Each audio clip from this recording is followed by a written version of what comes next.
पंडित जी की कविता कराते हैं एक जी। हरिश्चंद्र राजा के खिस्से में थे।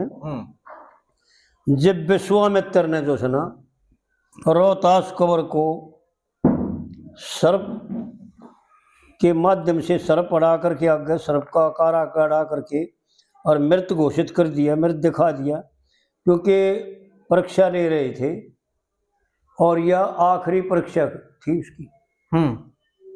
इसके बाद रोहतास की मृत्यु के बाद जब रानी शमशान में लेकर गई फूकने के लिए, और जब हरिश्चंद्र ने कर मांग लिया, मान्य नहीं, चिता खड़ा दी, चिता में ठोकर मार दी।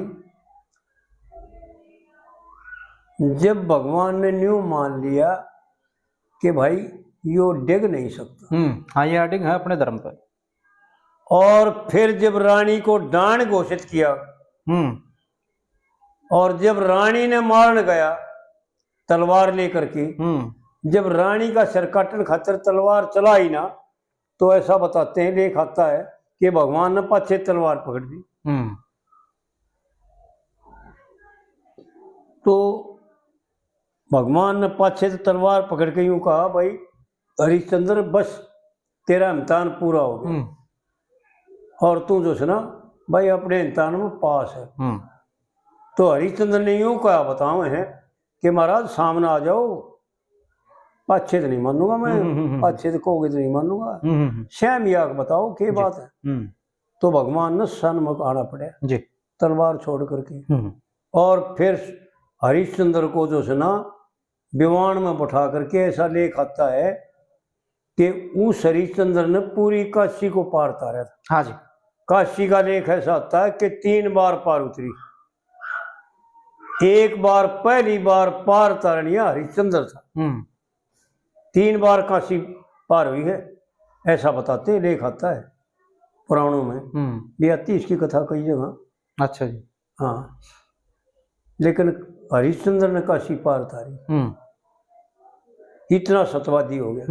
तो आड़ जो सना बाग में जब रोहतास कंवर का सर्प लट जाता है और उसकी मृत्यु होती है, तो विश्वामित्र ब्राह्मण का यानी साधु का रूप धारण करके और उन्हें रानी को बता आता है कि भाई एक ऐसे ऐसे लड़का था, वो बाग में उसको सर्प ने ढस लिया और वो पड़ा। और जब रानी आकर के बाग में तलाश करके देखती है ना, तो एक कनियर के पेड़ के नीचे जो है ना कनियर के फूल तोड़ते आना सांप लड़या, बताओ है ऐसा। तो उड़े रोहतास पड़ा था। तो उसकी लाश ने देख करके और उसके रोने ने देख करके माली आ जाता है, तो माली को कहती है। पंडित जी ने इसको माध्यम बना के, और यो क्या दर्शाना चाहते थे पंडित जी, उस बात को अगर हम कहेंगे तो यो यूँ कहेंगे लोग भाई साधारण बात है, लेकिन पंडित जी ने केवल माध्यम तो साधारण को ले रखा है और बात केवल जीव के कल्याण की है। ठीक है। और बाघ को इसलिए अड़ाना पड़ा, बाघ इसलिए लेना पड़ा क्योंकि जो कारक पुरुष होते हैं ना, जो नाटक बनाने वाले नाटककार होते हैं ना जी, उनका डायरेक्टर जो होता है ना, वो ऐसा होता है कि सीनी सी जगह के बना कर जो बिल्कुल लोगों के जच जाए। अगर इसका सांप और कितना लड़ा देता ना, तो यह कहानी ना बनती। तो नहीं तो उसके सांप लड़ा था के रोहतास मरा था, बाद में रोहतास ने राज करे, काफी समय तक राज किया रोहतास ने जी।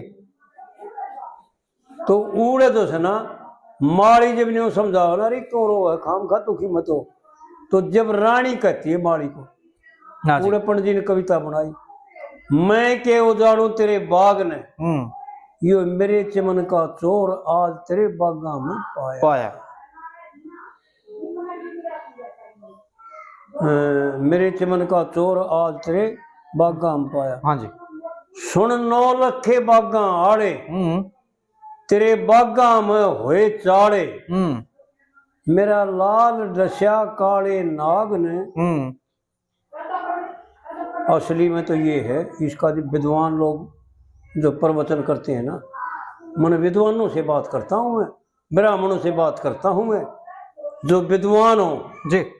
मूढ़ ब्राह्मणों से नहीं, जो विद्वान ब्राह्मण हो, शास्त्र के मर्मज्ञ हो, वो निकालते हैं, वो इसका डिस्कशन करके निकालते हैं कि अज्ञान क्या है, नाग क्या है और रण का जीव क्या है। वो जो है ना, इसको माध्यम को नहीं मानते, विद्वान लोग माध्यम को नहीं मानते, क्योंकि माध्यम का केवल इतना ही संबंध होता है कि उसको दर्शा दे। मैं के उजाड़ू तेरे बाग ने, यो मेरे चमन का चोर आज तेरे बागा में पाया। सुन 9 लखे बागा आड़े, तेरे बागा में होए चाड़े, मेरा लाल डस्या काले नाग ने, यो लंबी नाड़ का मोर, मरिया पड़िया फटका भी ना खाया। यानी विद्वान लोग यूं बताते हैं कि जो अज्ञान रूपी नाग है काला, जिसने डस लेता है उसका दवाई नहीं लगती।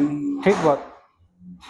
ये विषय वासना रूपी जो नाग है, जिसको डस लेता है उसका इलाज नहीं, लाइलाज हो जाता है। मैं तो बेटा कहती हारी, यूं है ना, हारूं है? मैं तो बेटा हाँ, कहती हारूं। मैं तो बेटा कहती हारूं और कित धरती में टक्कर मारूं। खड़ी पुकारो तेरी जाग ने, कुछ नहीं चालता जोर, आज सब लुटगी धन माया। धन माया। धन इस जीव का रतन धन है। वैसे कभी सूत बैठ के ना, या तो कई भाइयों की सिफारिश भी है, वैसे तो कई की फोन आ रही है, भाई इसने खोल के बताओ इसका असली अभिप्राय क्या है, विद्वानता में क्या, इसको क्या क्या समझना चाहिए, क्या ये लड़का तो माध्यम है।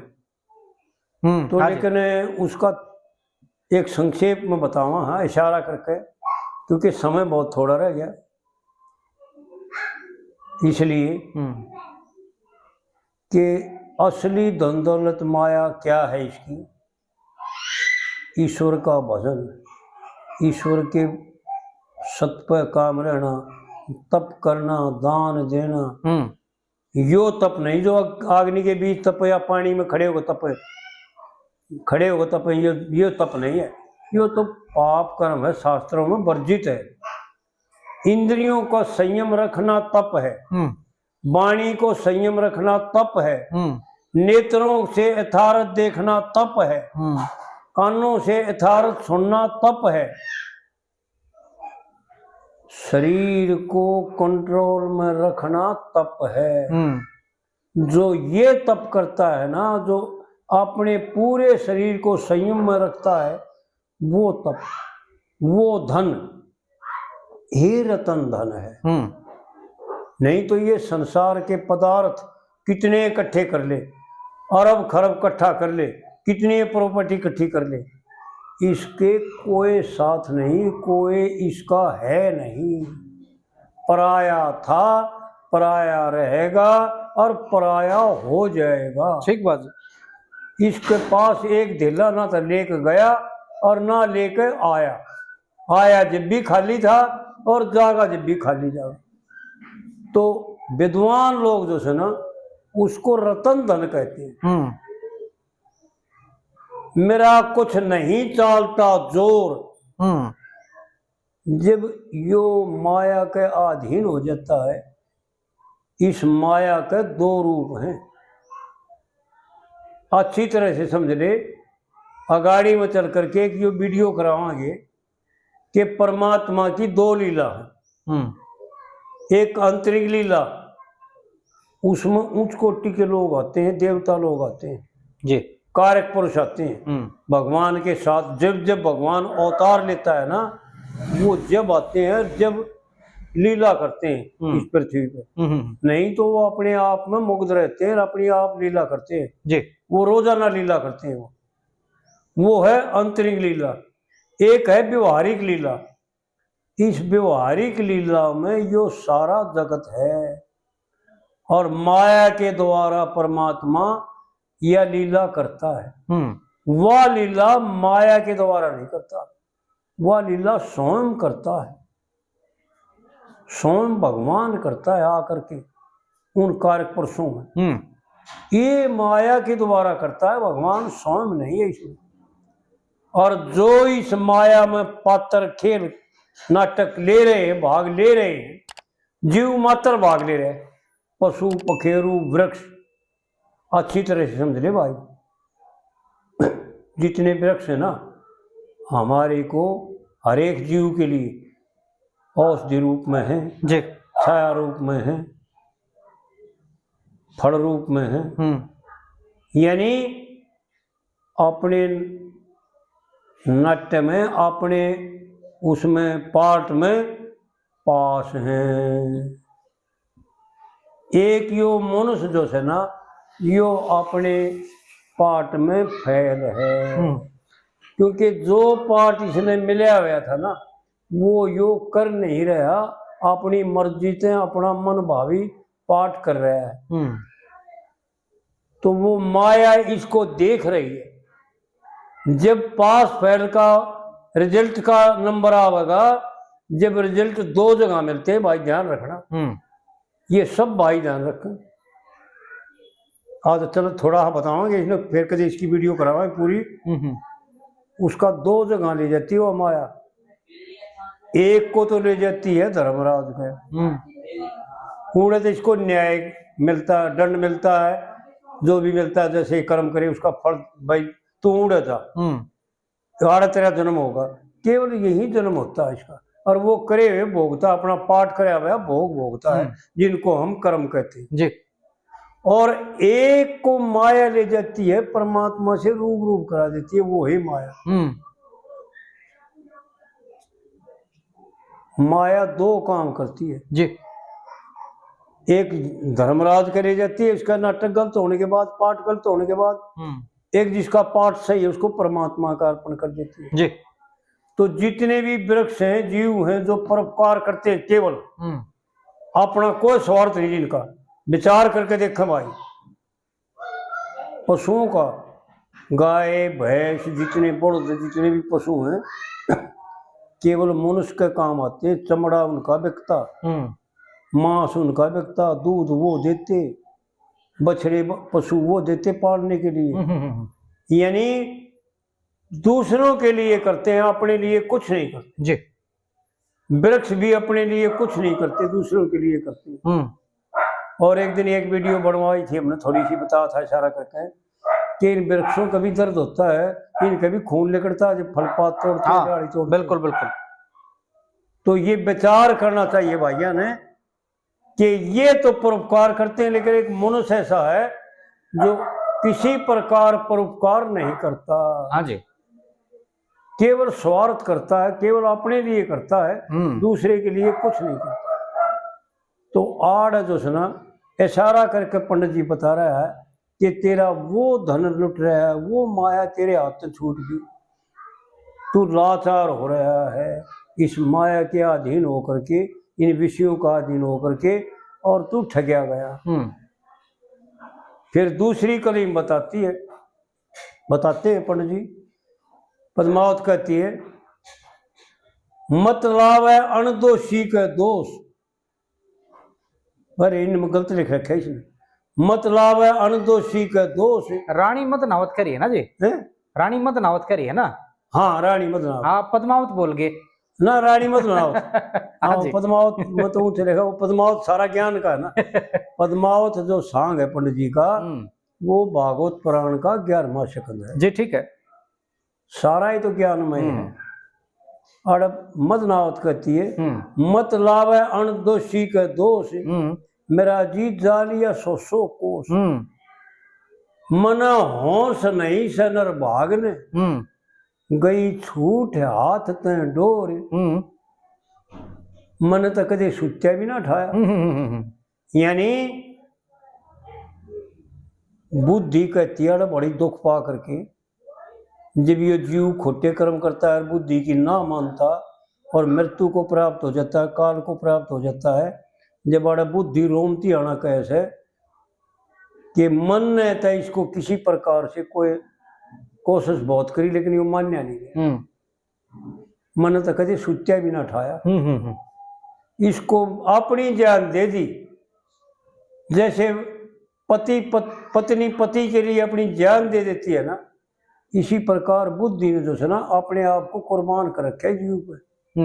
और यो मन का संग करके और बाहर उन कुलछणी स्त्रियों से संग करके, उन वेश्याओं का संग करके, जो भागवत पुराण में धुंधुकारी की कथा आती है। एक शुरू में गौकर्ण और धुंधुकारी एक बाप के दो पुत्र हैं, उनकी कथा आती है। उस धुंधुकारी ने वेश्याओं के चुंगल में फंसकर अपनी सुलकना स्त्री का त्याग किया, अपने माता पिता का त्याग किया।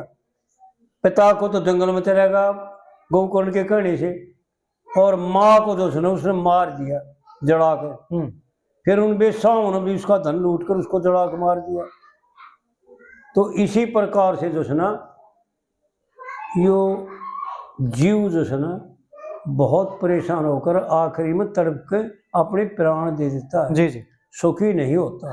तो आड़ जो सुना बुद्धि रो रही है इसके लिए कि मैं क्या चाहूं फिर यो के कर बैठे। कुछ नहीं, मेरा होश नहीं, मेरी गई छूट हाथ डोर, मैंने तो कभी सुत्या भी ना उठाया। और फिर तीसरी कली है, चौथी जी, चौथी तीन करा दी। हाँ। ओहो चौथी कली तो पंडित जी ने फिर यूं बता रखा है कि असली के किसी ने प्रश्न कर दिया होगा। हाँ जी। या अपने प्रश्न आप पर करे, प्रश्न भी आप पर उत्तर भी आप पर, कि असलियत क्या है भाई। असलियत यो है भाई, लक्ष्मी चंद बनेगी कैसे, रानी रुदन करने लगी ऐसे। कई नो बताते हैं कि भाई काग जो है ना कोयल के अंडे को पाड़ता है, ये तो शास्त्रों में भी आता है। हाँ जी। कोयल नहीं पाड़ती, जामती जामती अंडा देती है, लेकिन काग पाड़ता है जी। उसको शेता काग है। और ये भी उदाहरण है, पंडित जी ने इसको माध्यम बना करके, उदाहरण बना करके कथन करना पड़ा कि भाई भूल में ना रहे, इसलिए नहीं तो कोयल के अंडे को काग मारता नहीं, और दूसरे जीवों के अंडे को मारता है। कोयल के अंडे को ठाता ही नहीं काग, उसके हाल नहीं पाकर कंट्रोल करता है उसको ता करके, और फिर उन अंडों को आप पाड़ता है। लेकिन उदाहरण में पंडित जी ने लेना पड़े, दिखाना पड़े कि यो जीव जो है ना बेसियों के वश होता हुआ काग बना हुआ है। कह लक्ष्मी चंद बनेगी कैसे, रानी रुदन करने लगी ऐसे। जैसे अंडा ठा लिया काग ने, वह कोयल करती शोर, भाई बढ़ेगी जो ईश्वर ने चाहा। अगर यो निश्चय आ जाए इसके, समझ ले भाई पंडित जी ने बक्या नहीं है। इसको वो सार बताया है कि जिस आधार जिस सार के सारे बैठ करके और यो अपना किरदार कर ले। यह बात एक बार दोबारा बताइयो जी। जैसे अंडा ठा लिया काग ने, हाँ। ये उदाहरण मतलब क्यों लगाया है, एक बार दोबारा खोल दो इस बात में। हाँ मेरे लोग कहते होंगे। हाँ। अब भाई वो तो होता ही नहीं ऐसा। हाँ। तो ये उदाहरण एक बार दोबारा खोल दो। इसको बताऊं क्या? ये मैंने बता दिया कि कोयल के अंडे ने काग नहीं ठाता। ठीक है। जड़ा कोयल भी आ जाती है ना, उस कोयल ने धका करके जबरदस्ती धमका करके काट करके लड़ करके उसकी अंडे, और उसके अंडे ऊपर आप कब्जा करता है, और फिर उन अंडों को शेक करके काग पाड़ता है। लेकिन क्या है, ये तो बहुत शुभ कर्म है ना। दूसरे के अंडे पाड़ देना, दूसरे के बच्चे को पाड़ देना जी बहुत हिम्मत और बहुत उत्साह और बहुत उत्तम कर्म है। जी। लेकिन एक तरफ ये यूँ बताना चाहूँ कि भाइयाँ अपना भ्रम दूर कर दे कि ये तो सत्य है कि काग कोयल के अंडे को नहीं फोड़ता, ठीक। और नहीं मारता। ठा लेता है जरूर, ठा तो लेता है लेकिन मारता नहीं, पाड़ता है। उसी का वो खोज करके आना, या तो जब पाड़ता है या किसी कारणवश अगर अपने हलने में ले जाने ही पड़ जाए तो उनको मारता फोड़ता नहीं। लेकिन क्या है कि जैसे एक उदाहरण बताऊं, हाँ जी हाँ जी। जैसे सत्पुरुष और परमात्मा की माया, परमात्मा की माया को हम जानते नहीं क्योंकि वो सूक्ष्म रूप से है, लेकिन वो परमात्मा ने वो माया इसलिए भेजी है व्यवहार काल में तो कि जीव इसका सहारा लेकर के और अपना कल्याण कर ले। अपने पार्ट को जिस तरह दे रखा है ना, लेकिन उसाए कर ले। ठीक है। समझाने वाली है सरस्वती का रूप धारण करके वो एक एक बात दिखाती रहेगी। अब देख ऐसा यो है, ऐसा यो, हर तरह यो करना है, ऐसा माया दिखाती है जी। लेकिन ये तो अंधा हो रहा है, तो सुनता ही नहीं, बहरा भी अंधा भी जी। इसी प्रकार काग जो है ना, कोयल के अंडे को पाड़ता तो है, लेकिन कोयल देखती है ना, जैसे हम देखते हैं, ये जीव देखता है कि सारे के सारे जो है ना एक बीच में धर्मात्मा नजर नहीं आता, क्योंकि खुद धर्मात्मा कौन है जी। इसकी गेलते नहीं बन रही है।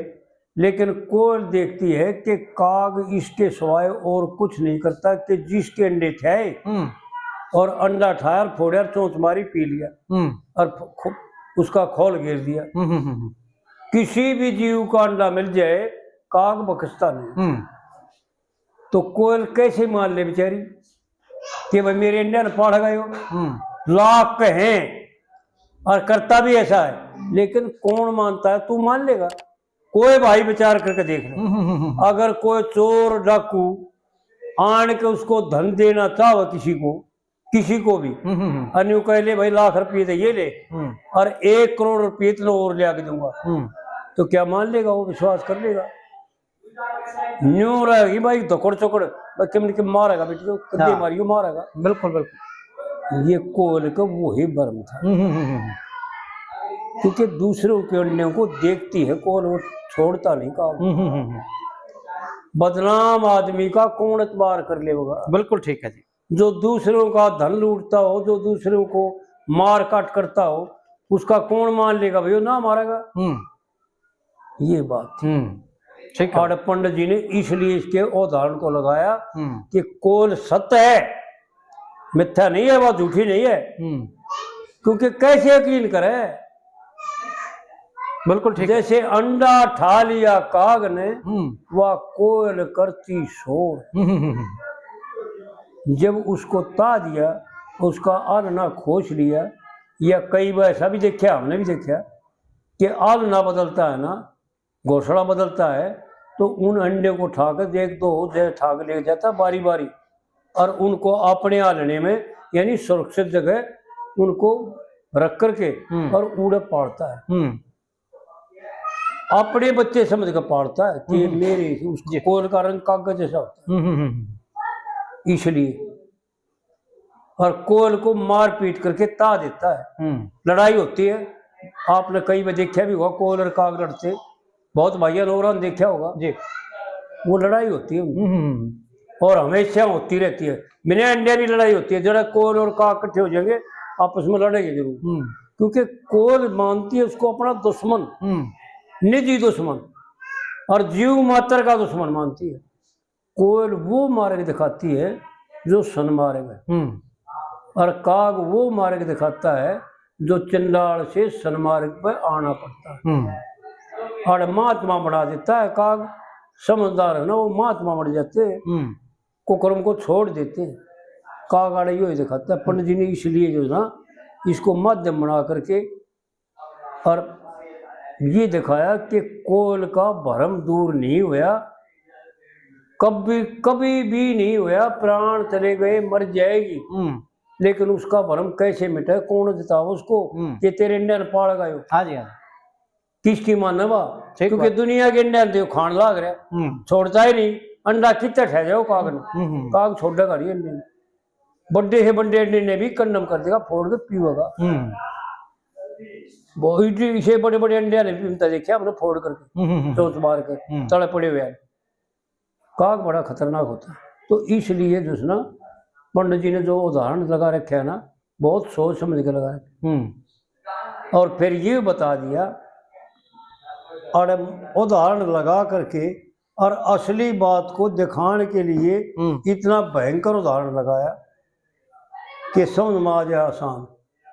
जैसे कोयल करती शोर, भाई बनेगा जो ईश्वर ने चाहा, यो भरम त्याग दे, जान करके उसके सीन को, इस पंडित जी के कथन के सीन को सामने लिया करके और विचार करे। पहले तो ये जानता है कि भाई काग जो है ना कोयल के अंडे को फोड़ता नहीं, पाड़ता है। बिल्कुल। अरे जब ये जानते हो तो भले मानुस अगला भी तो विचार कर लो ना। ठीक है बात, कि इसके अंदर पाड़ा है, क्यों पाड़ा है, किस लिए पाड़ा है, इसका क्या कारण है, और किसी भी जानवर का अंडा था जब छोड़ता नहीं, उसकी कौन मान लेगा? कोयल कैसे मान लेती कि पालेगा तेरे बच्चे ने? नहीं, दची नहीं। लेकिन असली ये है कि ये निश्चय करो कि किसी का दोष मत लाओ। जैसे कोयल काग का दोष लगा रही थी, ये असली बताऊं भाई, समझ ले अच्छी तरह जी। जैसे कोयल जो है ना बुद्धिमंद होने की वजह से, भ्रमित होने की वजह से, क्योंकि उसने जो देखा था ना वो सत्य था, किसी भी जीव के अंडे ने काग नहीं छोड़ा था। तो कोयल का इतना तगड़ा भ्रम था कि किसी का अंडा मिल जाए वो फोड़ देता, मार देता है। इसलिए जो है ना पंडित जी ने यूं दिखा रखा है कि इस जीव के भी इतना भ्रम हो रहा है, इतना अज्ञानमय धसा हुआ है, इतना अंधकार में आया हुआ है कि सत को भी असत मानता है।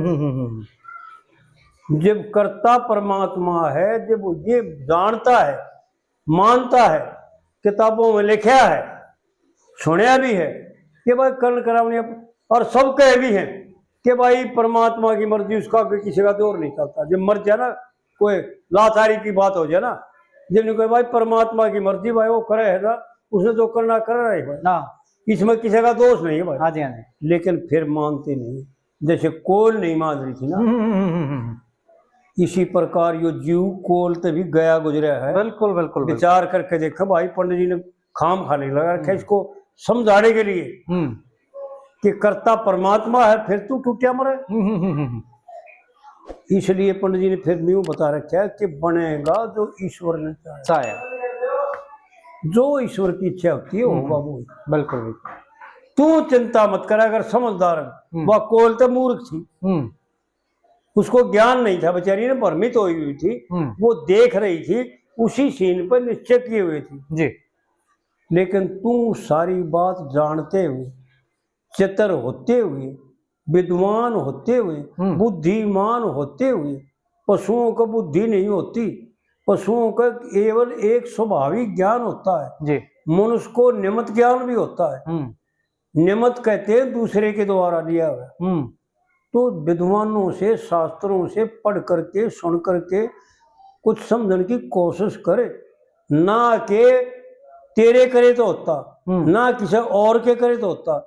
दूसरों पर कफा मत हो, दूसरों से द्वेष मत करे, तू जड़ जाएगा, वो उस पाप का भागी जिम्मेवार तू हो जाएगा, वो नहीं रहेगा।